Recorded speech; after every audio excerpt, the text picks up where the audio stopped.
Hello, everyone. Welcome to the class today. This is our French potato salad, the potato salad without any mayonnaise in it.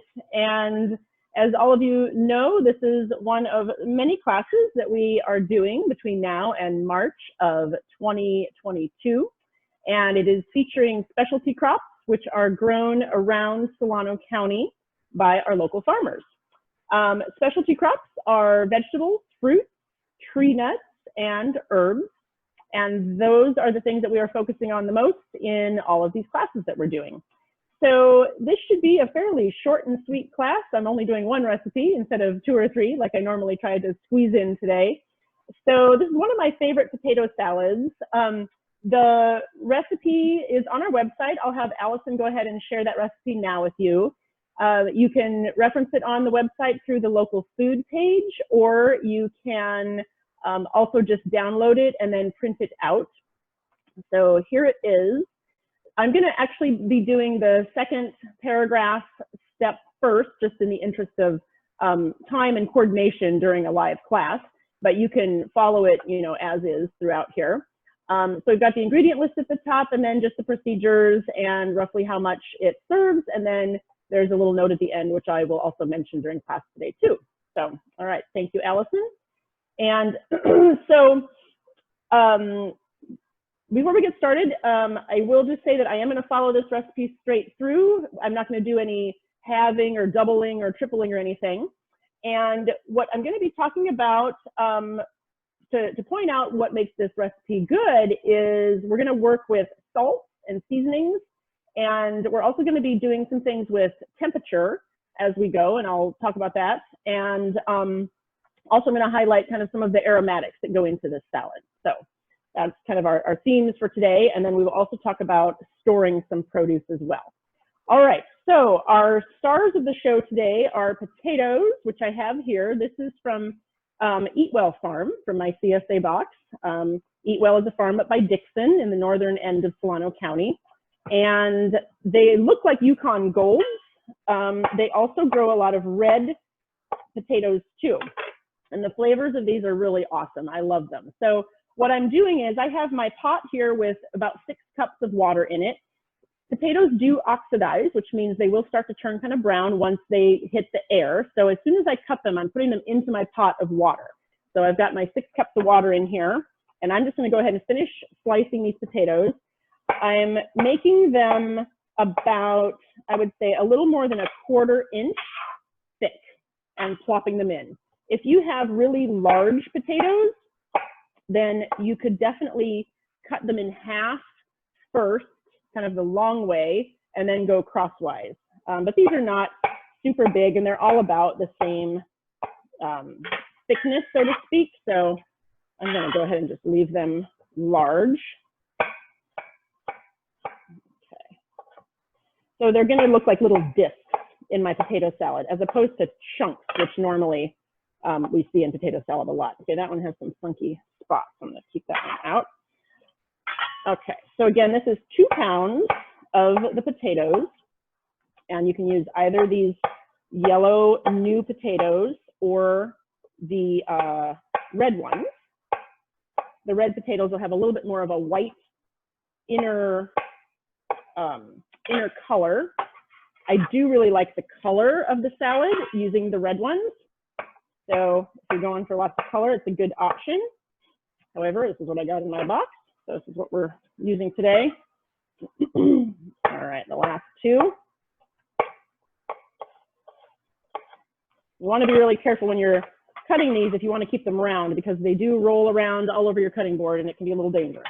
So, all right. So my potatoes are in here, and the amount of water is just barely covering the potatoes once they go in. So now what I'm going to do, I'm going to go ahead, and this is cold water that we're starting this with. I'm going to crank this up all the way, and we're going to add what seems like a lot of salt to this. So it is 6 cups of water, and we are putting in 2 tablespoons of table salt. And I'm going to talk a little bit more about salt in a minute. So the table salt is kind of your normal, your basic iodized salt, comes in these canisters. I'm putting in 2 full tablespoons of that salt. Potatoes are kind of like sponges. So they will soak up seasonings that you present to them, and they will absorb salt. So this is going to help to season the potatoes in the end when it comes time, to actually finish the salad and dress the salad and eat the salad. So we want it to be well seasoned. All right, so I'm putting the lid on just to get the heat up inside here. And then we're going to let it boil, and then I'm going to tilt the lid maybe halfway or just take it off. And these are only going to need about 5 minutes to cook. Because they're sliced into those little rounds, they're going to cook fairly quickly. Okay, so that is there. So I'm going to wait for those to simmer. Meanwhile, and I'm going to do some switching of pans, pots and pans. I have another pot back there on my other range top. So while we're waiting for that to heat up, let's talk about the beans. And I have green beans in here from terra firma, and I also have, look how exciting this is, purple beans, which I grew in my own garden. I was super excited. My younger son, who just turned 7, helped me plant them, and he put little flags in so we knew where the seeds were, and sure enough, the thing is booming right now. So I'm going to have a very multicolored kind of salad here. And remind me, Allison, at the end, if anybody's interested, I can go and run and try to find the seed pack, what these are. So I've got my green beans here mixed in with my purple beans. And all I did to prepare these was cut off the tip that would be the end that connects to the plant. So what I find to be the quickest way to accomplish this is I line them all up with the kind of like the stem end on the right. I'm just going to kind of make a row of beans with the stem all facing the same direction. Okay, I'm going to kind of scoot them together. And I just kind of take my knife like this and get the edge right up against the knife, scoop any ones that are kind of lagging up here toward the top. And then I'm going to hold the whole row down and just make one big cut. And I've just trimmed about, 20 beans here in one swoop. So that's how I have found to be kind of a fast way to do it. So I have one more little bunch here to do, and then our beans will be ready. Got a funky little spot on it there. Okay. So again, I've got my stems, and if they're on the bean, it's relatively easy to find. You just kind of want to train your eye to look for those stems, and then you can turn them. So the little tail end is on my left, and I'm right-handed, so I'm going to get them all lined up here, scoot them next to my blade, kind of get it all even, hold it down with my left hand, and just make my cut. And so, of course, you need a large knife to do this. So this is, roughly an 8-inch chef knife. You want at least that size. You also want a decent sized cutting board because you want to have room to work on all of this. By the way, your board should be at a minimum the length of your knife. Ideally, it's about 1.5 times the length of your knife to have space to work with all these different kinds of vegetables and specialty crops. All right, so I have my beans here, and I am gonna switch my pans because I'm gonna blanch and shock the beans. So let me get a burner. That's a little hot. All right. I'm going to move this over here to a gas burner. I'm going to move this. I have a Dutch oven full of very hot water here.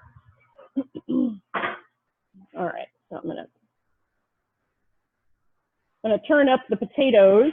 I'm going to leave this lid off a little bit just so I can kind of listen for that and keep track of that. And then meanwhile, over here, I have this Dutch oven going because cast iron works on induction. So here's my big pot of boiling water. And here's where some of our temperature trick goes into play. So I'm going to add my beans to my big giant pot of water. I'm going to also salt this water. I'm not going to necessarily measure the salt though. I'm just going to kind of sprinkle in a good amount of kosher salt. And then in go the beans. Okay, so this is called blanching and shocking. So this is the blanching part of it. I'll go ahead and kind of prop that on there. The shocking part involves ice. So I'm going to make a big bowl of ice water. Hold on, it's going to be a little noisy. I wasn't sure if I could really pull the ice out of here too early.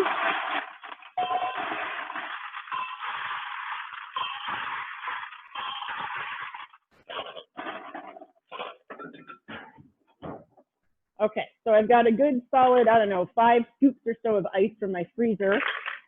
And I'm going to add cold water to this.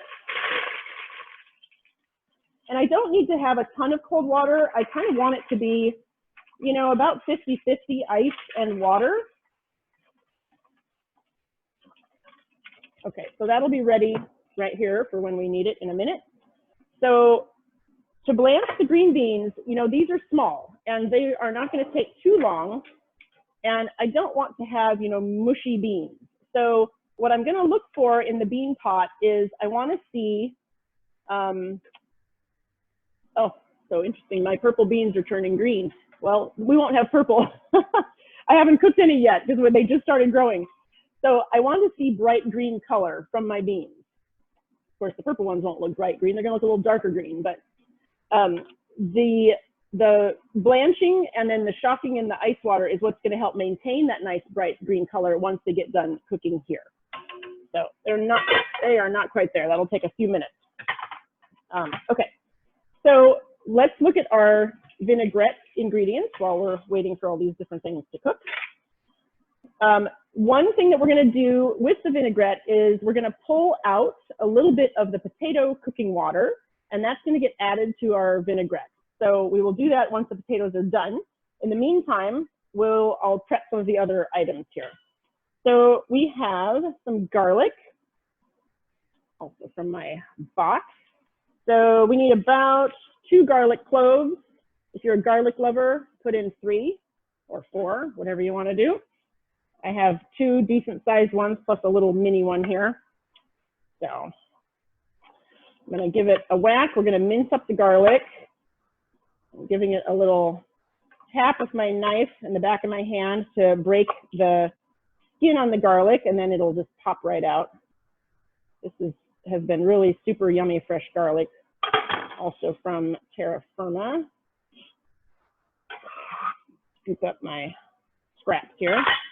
I have my 3rd clove right here. Okay.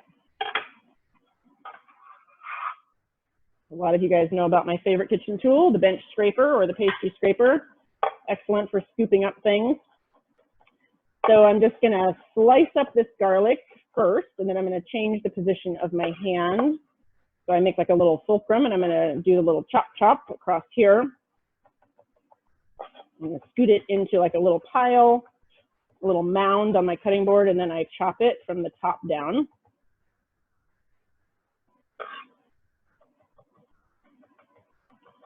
Okay, we're about there. You could also use a garlic press for this if you have a garlic press and like to use those. I don't think I've ever owned it. Oh no, I guess I have one, but I tend to just chop. Okay, that looks good. All right, let's put that in there. Okay, so we've got some champagne vinegar. Let's see, yeah, let's put that in right now. So champagne vinegar is what I'm using for this particular recipe. If you're short on champagne vinegar, you could substitute with a white wine vinegar. You could also try experimenting with a little bit of sherry vinegar and white wine put together. So today I happen to have this, and let's see, we need, yeah, I think this will work this way. So 2 tablespoons of champagne vinegar. I'm just going to put that in with my garlic. And I'm going to add a little extra, about a teaspoon extra. Okay. All right. Next up is some Dijon mustard. So I happen to have mine just in a little container here. This is the chunky kind of mustard. You can use whatever kind you want. We just need a tablespoon of that. So, you know, I tend to like the look and the flavor of this chunkier kind that kind of has the grains of mustard in it, but it's up to you. I'll put this over here. Okay, there's the mustard. All right, I'm gonna wait and add the oil because I wanna whisk that in after I get all the water-based ingredients into my bowl first. So, but let's go ahead and add our seasonings. So we're going to put in here some black pepper. So about 1/2 to 3/4 of a teaspoon. I'm just gonna kind of eyeball it with my pepper grinder, or you could also just measure the ground pepper if you have it already ground. And I'm gonna start with a little bit in the bowl here, and then we can always add more and taste and add it later. Okay, let's check our beans, see what's going on in here. So I want them to be a little bit flexible, but still kind of crisp tender. Okay, they're almost there. Let me go check the potatoes. All right, my potatoes are boiling, and I'm going to turn those down so that they are at a simmer.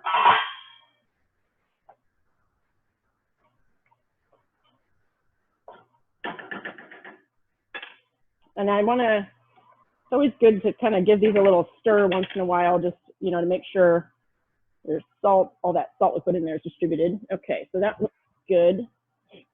All right, so we'll check that in a few minutes. Okay, what else is going in here? So at the very end, we are also going to put in some shallot and some chives and some parsley. So we need about 3 tablespoons of minced shallot. So here's my shallot. They look like an onion. They're a little more pink, and they have a milder flavor, although they make me cry a lot when I'm cutting them up. So watch out.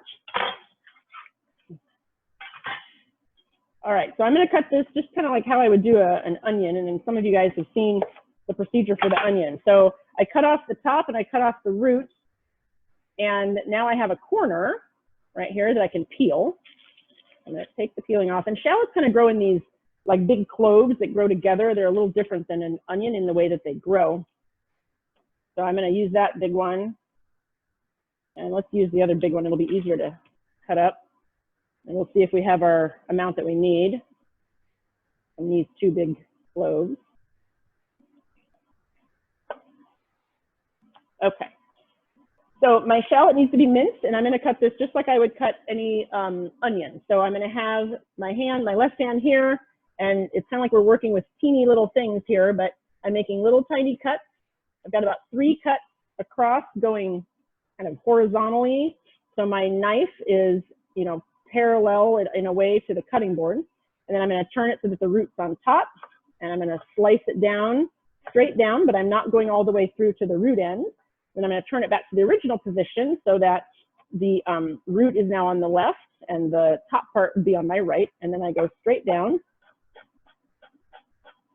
And because I made these tiny little cuts in all directions, I have my minced shallot here when I'm done with those cuts. All right, let me grab another little bowl for those. So using both of these aromatics, the shallot and the garlic, will really help with the flavor on this salad. Let me give it a couple little pieces there. All right, so just for fun, we'll measure it out. So about 3 tablespoons. This is about 2 in that piece. Oh, here comes the watery eyes. We got one more. Quick. Let's see how fast I can do it before I break down and start sniffling. All right, that'll do it right there. I'm going to move these elsewhere, get them out of the way, and then I'm going to wipe down my board, and I will rinse my knife. Okay, shallot's done. I'm going to put these over there, not so close to my face. And I think I've heard it all. I've taught many cooking classes back when I lived in Chicago, and I got all kinds of feedback on how people thought that they could get rid of the stinging and burning on the onions. I've heard put the onion in the freezer. I've heard put a cracker in your mouth. I've heard put your head in the freezer. I don't know. I think the refrigerating of it might help a little bit, but sometimes those onions are just super strong, and you know, it is what it is. Okay, let's go back here. I see a lot of steam happening here. So these beans look like they are probably ready to pull out. I'm gonna pull a couple and just stick them on my cutting board and give them a little slice and see kind of how crisp. Okay, that's right where I want them. So these are in that crisp tender zone. I'm gonna turn that off. So now I'm gonna transfer these from the boiling water straight into the ice water. I'm just grabbing them with my tongs. Another tool you could use for this, if you have a big enough pan, is like a little hand colander strainer thing, but it's not too many, so we're almost there actually. A couple more stragglers. In you go. All right. So my beans are going to sit here in the ice water and cool down. And by cooling them down quickly, you know, again, that's going to stop the cooking process so that they don't turn into mushy green beans. And it's also going to help retain the green color, which is kind of hard to see on a Zoom meeting, but that's the goal. All right, so I'm going to set these over here, and I'm going to do the switcheroo of my pans again so that we can see how our potatoes are coming along.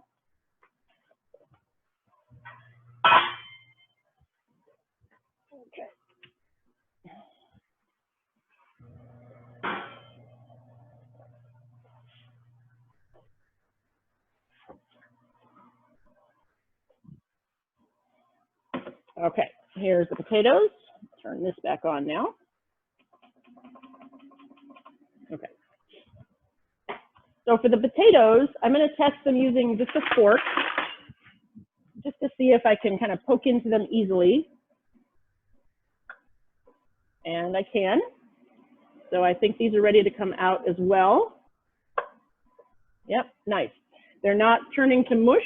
They're a little, even a little firm is fine, because we're gonna pour the dressing over them in a minute, and they'll continue to absorb. So before I forget, we need to pull out a 1/4 cup of the, let's see, I think it's a 1/4 cup. Yes, a 1/4 cup of the cooking water. So this just helps to kind of thin the vinaigrette, and it adds a little bit of body to it with the starch from the potatoes. Okay, so there's that. Now I'm going to drain these over here in my colander. Oh, that did get hot. I thought maybe it wouldn't, but it did. Okay.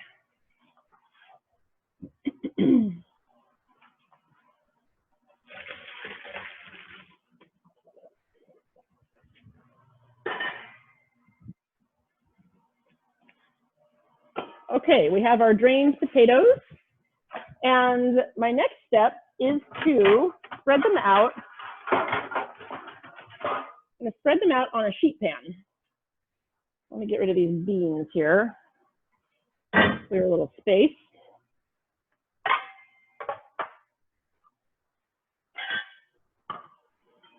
All right, so my potatoes I'm going to spread out on a sheet pan, and while they are still hot, we're going to pour the vinaigrette over the potatoes, and that's also going to help them.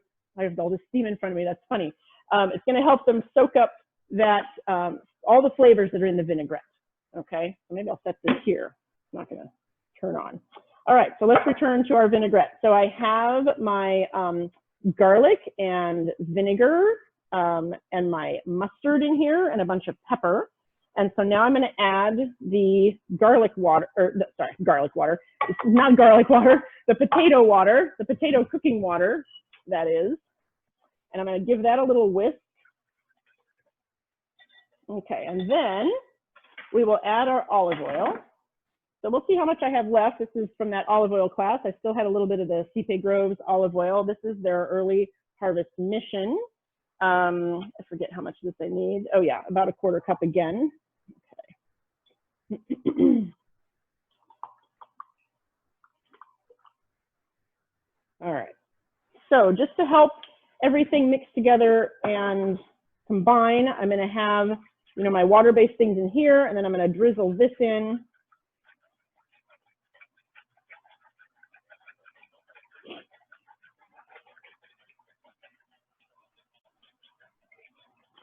Potato water, vinegar, da, da, da, da, da.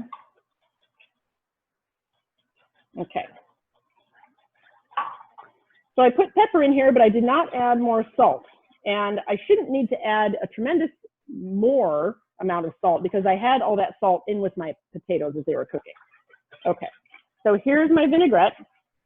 And I'm going to drizzle this over my potatoes and kind of toss it around a little bit and let them sit here for a few minutes and let them absorb the vinaigrette. So they're going to kind of soak it up while they cool, which will add lots of good flavor. I just want to make sure that they all have a little bit of the vinaigrette on here. The color looks really nice. It's this nice yellow from these potatoes. Okay, there's my potatoes.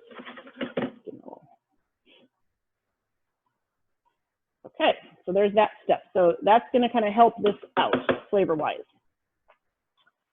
All right, last but not least, we're going to finish up the beans. So now my ice cubes are almost all melted in here. And I'm going to just drain those out.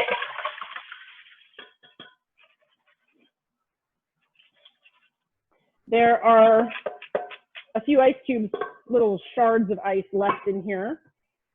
It's up to you guys. If you want to cut your beans in half, you can, or you can just leave them whole, depending on how you're serving it. You know, if this is like on a, you know, like a buffet with a party and people only have forks, then you might want to cut your beans down like just in half, like one, you know, straight in half one time, or you can leave them whole. Up to you, doesn't matter. So I think I'm just going to leave mine whole as they are. I kind of like having it sort of chunky and different sizes and shapes in this salad, so we're going to leave them there. All right, so last but not least, we will put our shallots into this mixture in a minute, and I have some herbs I need to deal with. So we have chives. You could use either garlic chives or just regular onion chives. These I think are the onion kind. I pulled these out of my garden. The garlic chives, I believe, are a little flatter on the little strips. So I just need maybe a couple tablespoons of the chives. Let's see, I'm going to start on the other end here. It'll be a little easier.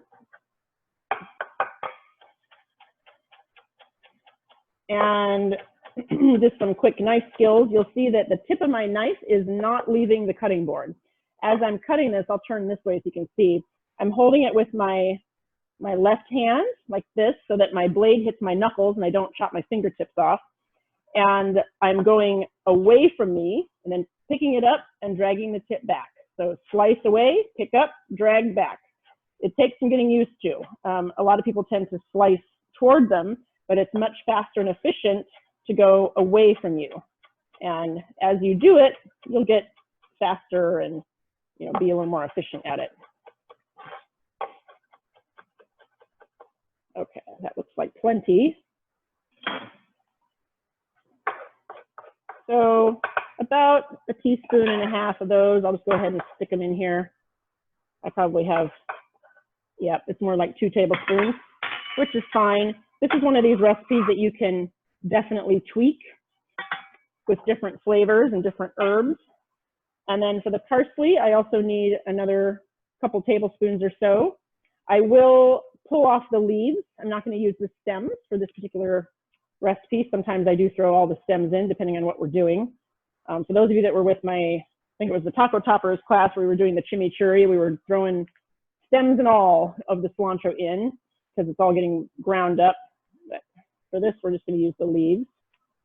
Okay, I think one more sprig will do it. I'm just pulling these off. If there's a few little, you know, tender stems from the top, that's totally fine. And I wad it up into a little ball like this, and then I kind of use the same cutting procedure as before. I kind of pretend that that little ball is one whole unit of something, and then I'm just going to change the position of my hand to do the little chop chop here while we go across. All right, there we are. So there's my herbs. Okay. And now we are about ready to throw it all together.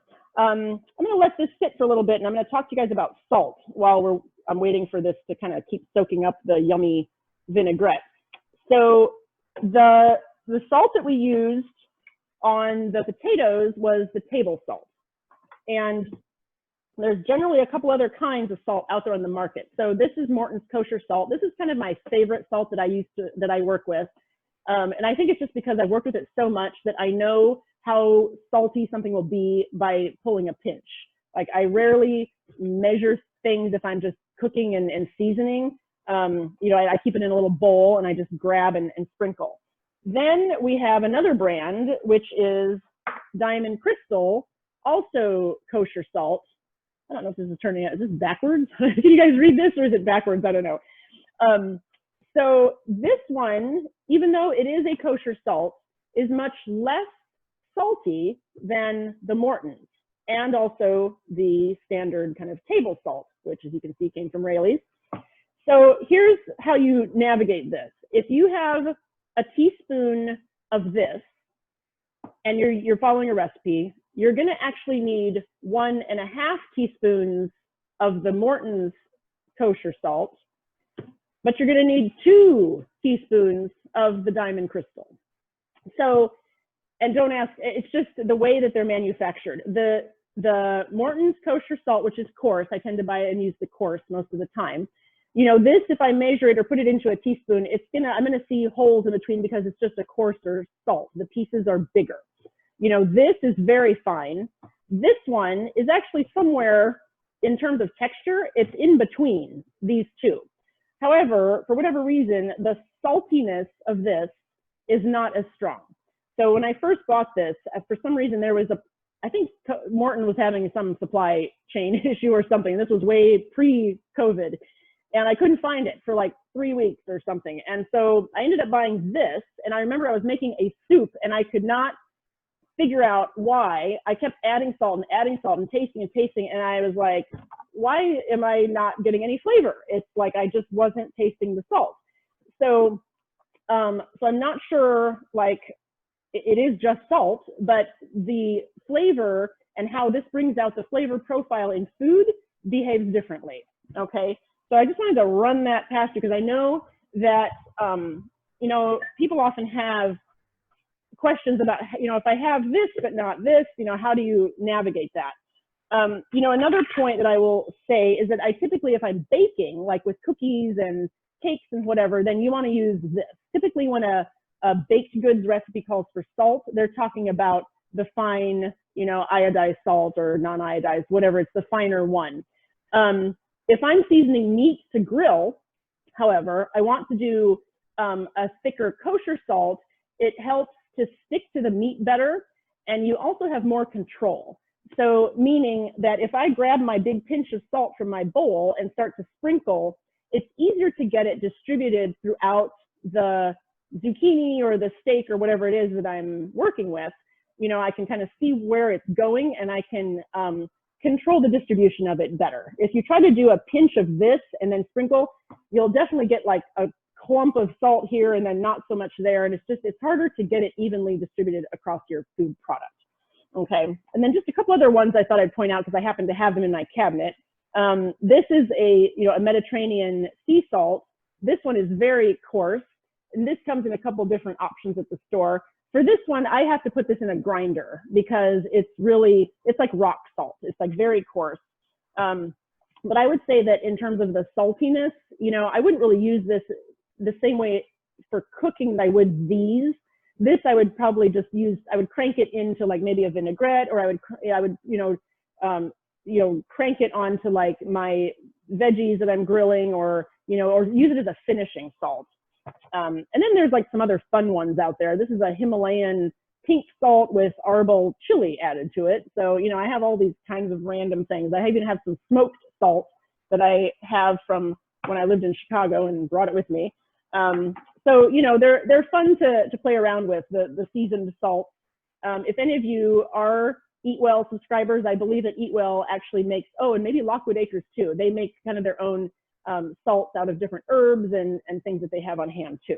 So, all right, so there it is, all about the salt for today. All right, let me grab yet another large bowl that we can toss all this in. I think this one, I don't know if that's going to be big enough. Hold on. Let's upgrade. I only have like 13 bowls over here that I need to sift through. Okay, let's put everything in here. I'm just going to grab my beans because I still see ice that doesn't seem to be melting. So I don't want my ice cubes to go into my salad. I'm going to water everything down. So let me grab my beans. In terms of serving this salad, it is fine chilled, but it's also really good just at room temperature. And even a little bit on the warm side is okay. I just lost the potato there. All right, so then come my potatoes.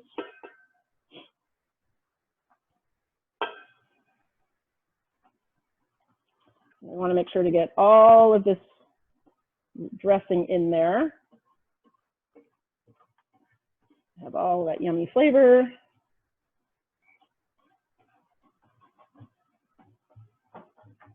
Okay. And then we can't forget our shallots.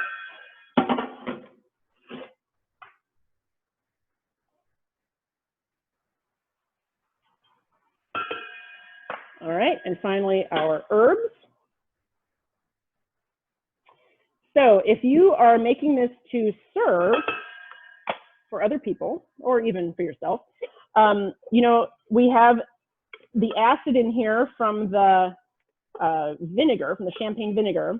It will turn anything green into that kind of ugly pea green color. So you want to be sure to combine all of your elements at the end, right before you're going to serve. Let me grab a bowl.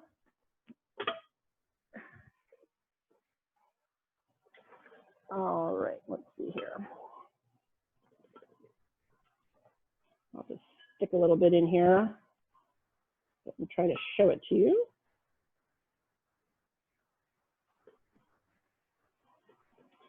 So my purple beans did not stay purple. Everything is green. They turn green, but they're certainly pretty to look at while you're cutting them. Okay. And, you know, of course, you can always add some additional little chives or something chopped on top. I'll come around here so you can see what the final product is supposed to look like. There it is. Let's see if I can, let me go down a little bit. There we are, potatoes and green beans. So it's an olive oil based potato salad. Let's see if my head gets cut off. I always have to, oh, yep. I'm gonna shift up a little bit. Okay, that might be better. There I am. Just a couple other points before we open it up for questions and answers. Storage. So in terms of storing the potatoes, you know, most of the time we hear about keeping them in a cool, dark place, which is true. Eat Well recommends just keeping them in a cool, dry place, like a cool pantry. If you want to keep them for a little bit longer, like maybe 2 to 3 months, then your ideal temperature is somewhere between 45 and 55 degrees. And I realized that that's about the temperature of a wine refrigerator. So if any of you have those and want to try keeping your potatoes in your wine fridge, that could be an excellent way to keep them for longer than, you know, a couple of weeks. Terra firma, however, they grow also a similar looking kind of Yukon Gold potato. They recommend actually keeping their potatoes in the refrigerator, in the plastic bag that it comes in. So I have noticed that their plastic bags have little tiny holes, kind of like a hole punch has gone around in a few places. So that will allow a little bit of airflow to get into the bag, but they feel that, you know, the way that to keep those is to keep them in the bag in the fridge. So, and they won't get mealy or strange texture like some potatoes do. But any of the, you know, the other ones, I would recommend, you know, paper bag in a dry place. Sometimes if I'm putting it in the fridge, I would even double paper bag it and then put it in, because you don't want it to be as, you know, sealed. And I'm talking about the Eat Well potatoes. You don't necessarily want to have it sealed like in a plastic bag. You want to have like a little bit of breathability. So that's my spiel on storing potatoes. And then for the beans, the potatoes I used today, the green beans I used today are from Terra Firma, and I got those a week ago Wednesday. So they've been in my fridge in a plastic bag for whatever, 9 days at this point, and they were still beautiful looking. So again, you want to just be sure to keep them somewhat dry. So if you're not going to use them right away, I would recommend sticking a little paper towel in there or something to help absorb any extra liquid, and then just keep them in your fridge. And garlic and shallots, again, cool, dry place. You know, again, pantry, I would keep them maybe in a paper bag in a cool place. And then for the herbs, we've talked about this a few different times. Parsley and basil do really well. If you just, after you pick them, you put them in a cup of water, and you can keep them on your countertop. Basil especially. Basil is very sensitive to the cold that can happen in your refrigerator. So you can just keep the basil on the counter for, I've kept mine after I pick it from my garden and bring it straight into a little cup of water. It's kept for well over a week and no change in the leaves. Same with, you know, the parsley will also hold fine. So if you're going to hold it for longer than that, you can put a bag loosely around the whole cup of water combination and put it in your refrigerator.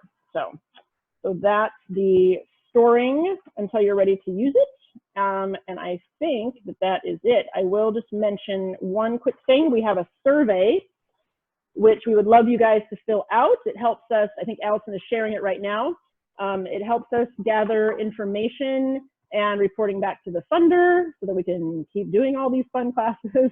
So even if you've already filled out the survey, please check it out again. It helps us out a lot.